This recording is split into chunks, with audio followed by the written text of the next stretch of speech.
बताइए। देखिए एक पूरी सूची आएगी क्योंकि अभी अर्निंग सीजन का लास्ट लैग चल रहा है, तो भी अर्निंग्स का ही मेजरली इंपैक्ट आपको ज्यादातर स्टॉक्स के अंदर दिखाई पड़ेगा। तो जो सूची है उसमें ऑब्वियस सी बात है, आज अव्वल रहेगा LIC। शानदार नंबर्स और उसका एक रिएक्शन यहाँ पर आता हुआ दिखाई पड़ा है, और बाकी बहुत समय से बीट एंड डाउन भी था, तो उसका भी एक इम्पैक्ट था। तो LIC, गॉडफ्रे फिलिप्स जो कि अपने ऑल टाइम हाइस पर है, फोर्स मोटर्स, एस्टर लिमिटेड और औरोबिंदो फार्मा, ये दो कुछ नाम है जिनके ऊपर जिक्र करना जरूरी भी है। एक एक करके तमाम शेयरों पर नजर डालते हैं। शुरुआत करते हैं LIC के नंबर्स के साथ। देखिए जहां पर 37-38 रुपए के आसपास की बढ़त है, 6% की तेजी है। शुरुआत में 8% तक का मूव यहां पर आता हुआ दिखाई पड़ा था। प्रीमियम आय करीब 27% इस तिमाही में बढ़ी है। और जो सबसे इंपॉर्टेंट नंबर होता है वो होता है VNB मार्जिन। वहां पर भी करीब 15.5% के आसपास का एक आंकड़ा है, जो कि 13.5% से बढ़कर आए। तो बेहतरीन साइड पर नंबर्स LIC के, जिसका एक इंपैक्ट यहां पर है, 6% की तेजी देखने को मिल रही है।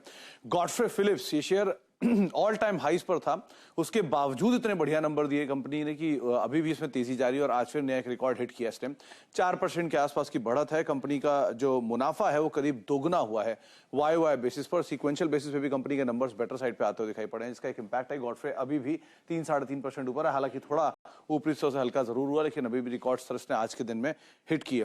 फोर्स मोटर्स, आमतौर पर इसका जिक्र कम होता है, लेकिन यहां पर भी नंबर्स का एक इंपैक्ट, बेहतरीन नंबर, जिसका एक इंपैक्ट शेयर में 5.5% के आसपास की तेजी है। 1400-1450 के स्तरों पे कामकाज कर रहा है। तिमाही दर तिमाही में कंपनी घाटे से मुनाफे के अंदर आते हुए दिखाई पड़ी है, और साल दर साल भी कंपनी का मुनाफा बढ़ा है। तो ये दोनों चीजें कंपनी के लिए फैक्टर इन होते हुए दिखाई पड़ी है, जिसका एक इंपैक्ट है। करीब 74-75 रुपए पर शेयर कामकाज कर रहा है। कमजोर नंबर में आपको दिखाई पड़ेंगे एस्ट्रल के नंबर्स, वीक साइड पे, चाहे सीक्वेंशियली हो या फिर YOY बेसिस पर हो, इसीलिए शेयर में तेज बिकवाली। एक समय पे 7-8% का फॉल था, 4-4.5% नीचे है।